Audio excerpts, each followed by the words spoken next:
నమస్తే నేను చందన welcome to great Andhra. పాపం అందరినీ గెలిపించినోడు జీరో అయ్యాడా?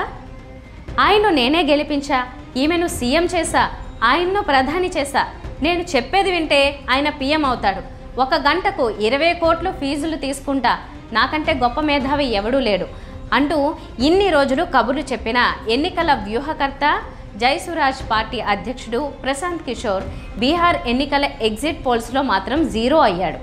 నిన్న బీహార్ పోలింగ్ అనంతరం వెలువడిన ఎగ్జిట్ పోల్స్ అన్నింటిలోనూ మెజారిటీ సంస్థలు ఎన్డీఏకు స్పష్టమైన విజయం దక్కుతుందని, ప్రతిపక్ష మహాఘట్ బంధన్కు ఓటమి తప్పదని పేర్కొన్నాయి. అలాగే నేను బీహార్ ఎన్నికల్లో సత్తా చాటుతా అంటూ 2 ఏళ్లుగా పాదయాత్రలు సమావేశాలు నిర్వహిస్తూ వచ్చిన ప్రశాంత్ కిషోర్ పార్టీకి మాత్రం 0 లేదా 1 సీటు దక్కే అవకాశం ఉందని ఎగ్జిట్ పోల్స్ ఫలితాలు వెల్లడించాయి. బీహార్ అసెంబ్లీ ఎన్నికల్లో దాదాపు అన్ని స్థానాల్లో పోటీ చేసిన ప్రశాంత్ కిషోర్ పార్టీకి ఎక్కడ కనీస డిపాజిట్ కూడా దక్కే అవకాశం లేదని తేల్చి చెప్పారు. పనిలో పనిగా ప్రశాంత్ కిషోర్ పార్టీ పోటీ చేయడం వలన మహాఘట్ బంధన్కు నష్టం, ఎన్డీఏ పార్టీలకు లాభం చేకూరిందని విశ్లేషణలు వచ్చాయి.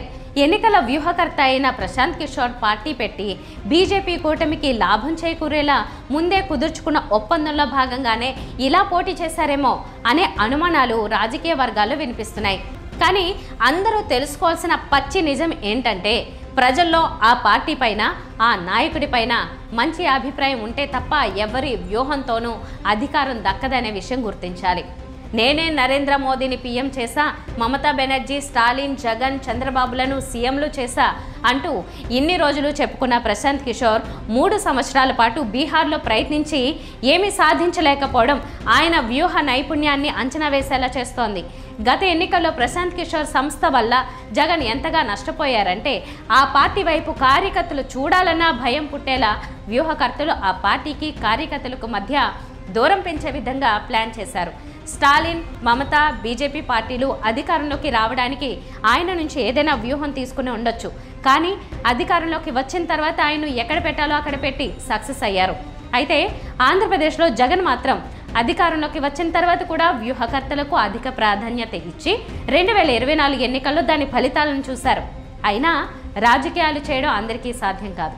మాటలు ప్రతి ఒక్కరూ చెప్తారు, వ్యూహాలు చెప్పడం సులభం. కానీ వ్యూహకర్తగా పేరు తెచ్చుకున్నా ఏదో ఒక రాష్ట్రానికి సీఎం అవుతానంటే ప్రశాంత్ కిషోర్ పరిస్థితి ఎదురవచ్చు. బీహార్ ఎన్నికల ఫలితాల అనంతరం ప్రజలు ఆయనను జనసురాజ్ పార్టీ అధ్యక్షుడిగానే గుర్తిస్తారు. కానీ నేనే ఆయన్ను సీఎం చేశా, పీఎం చేశా అంటే ఇప్పుడు కామెడీగా అనిపిస్తాయి. మొత్తానికి వ్యూహకర్తగా దేశమంతా హీరో అనిపించుకున్న ప్రశాంత్ కిషోర్ బీహార్ అసెంబ్లీ ఎన్నికల ఫలితాల అనంతరం దేశమంతా జీరోగా కనిపించబోతున్నారు.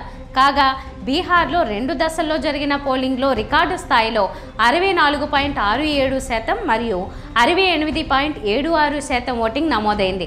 దీంతో ప్రతిపక్షాలు, ముఖ్యంగా మహాఘట్ బంధన్ తమకు అనుకూలంగా అనుకున్న ఎగ్జిట్ పోల్స్ మాత్రం ఎన్డీఏకు అనుకూలంగా వచ్చాయి. ఎవరికి అధికారం దక్కనుందో మరో 2 రోజుల్లో తేలనుంది. ఇది వాటి స్పెషల్ స్టోరీ. మరిన్ని అప్డేట్స్తో కలుద్దాం. నమస్తే.